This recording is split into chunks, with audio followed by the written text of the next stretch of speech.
الحمدللہ رب العالمین والصلاة والسلام علی سید الانبیاء والمرسلین اما بعد فاعوذ باللہ من الشیطان الرجیم بسم اللہ الرحمن الرحیم سورہ ہمزہ آیت نمبر 1 ویل لکل ہمزۃ لمزہ ترجمہ ہلاکت ہے ہر اس شخص کے لیے جو عیب نکالنے والا اور تانا دینے والا ہو۔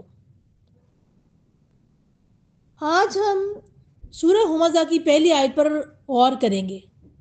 یہ مکی صورت ہے، یعنی یہ اس وقت نازل ہوئی جب مسلمان کمزور تھے، مگر اللہ تعالیٰ نے اخلاق کی اصلاح کو سب سے پہلے رکھا۔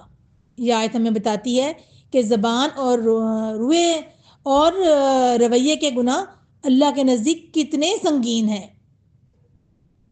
اللہ سبحانہ تعالیٰ اس میں فرما رہے ہیں ویل، یعنی سخت وعید، ہلاکت، جہنم کی وادی۔ ہمزہ وہ ہے جو پیٹھ پیچھے عیب نکالے، اشاروں، آنکھوں، ہونٹوں یا مسکراہٹ کے ساتھ کسی کو حقیر سمجھے۔ لمزہ وہ ہے جو سامنے طنز کرے، باتوں میں چبھتا ہوا لہجہ استعمال کرے، مذاق کے نام پر دل دکھائے۔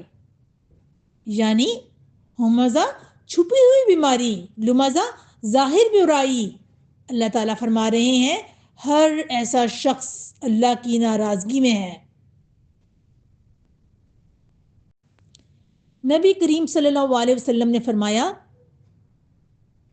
مسلمان وہ ہے جس کی زبان اور ہاتھ سے دوسرے مسلمان محفوظ رہیں، اور فرمایا آدمی ایک کلمہ بولتا ہے، اس کی سنگینی کا اندازہ نہیں کرتا، وہ اسے جہنم میں گرا دیتا ہے۔ یہ آیت ہمیں سکھاتی ہے کہ زبان کا گناہ عبادتوں کو بھی ضائع کر دیتا ہے۔ ہم اگر سیرت نبی صلی اللہ علیہ وسلم کی سے دیکھیں تو نبی صلی اللہ علیہ وسلم پر طنز کیے گئے، آپ صلی اللہ علیہ وسلم کا مذاق اڑایا گیا، لیکن آپ صلی اللہ علیہ وسلم نے کبھی جواب میں تانا نہیں دیا، کسی کا عیب بیان نہیں کیا، بد دعا نہیں کی۔ آپ صلی اللہ علیہ وسلم کا طریقہ خاموشی، برداشت اور اخلاق۔ اگر ہم صحابیات کی سیرت کو دیکھیں تو حضرت عائشہ رضی اللہ تعالی عنہا نے ایک عورت کے قد کے بارے میں اشارہ کیا۔ نبی صلی اللہ علیہ وسلم نے فرمایا تم نے ایسا کلمہ کہا کہ اگر سمندر میں ڈال دیا جائے تو اسے بھی تلخ کر دے۔ تو اس سے ہمیں کیا سبق ملتا ہے کہ اشارہ، مذاق، جملہ سب ہمزہ لمزہ بن سکتے ہیں۔ اب آپ ذرا اپنا محاسبہ کریں، اپنے سے سوال کریں، کیا میں فون پر کسی کی برائی کرتی ہوں؟ کیا میں رشتوں میں طنز کرتی ہوں؟ کیا میں بچوں، بہو، نند یا ساس پر جملے کستی ہوں؟ کیا میں کہہ دیتی ہوں میں نے تو مذاق میں کہا تھا؟ آپ کو پتہ ہے عام طور پہ ہم خواتین کا یہی رویہ ہوتا ہے، دل کی بات بھی کہہ دیتے ہیں، طنز بھی کر دیتے ہیں اور اپنی بات بھی کنوے کر دیتے ہیں اور بڑے آرام سے کہہ دیتے ہیں میں تو مذاق کر رہی تھی۔ اب اس سب سے ہمیں کیا سبق مل رہا ہے؟ ہمارے لیے کیا عملی لیسن ہے اس کے اندر؟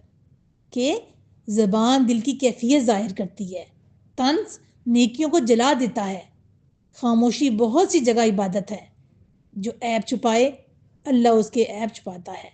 مومن کی پہچان نرم زبان ہے۔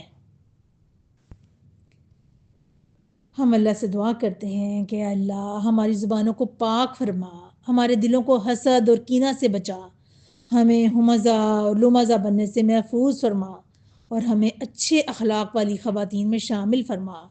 آمین ثم آمین یا رب العالمین۔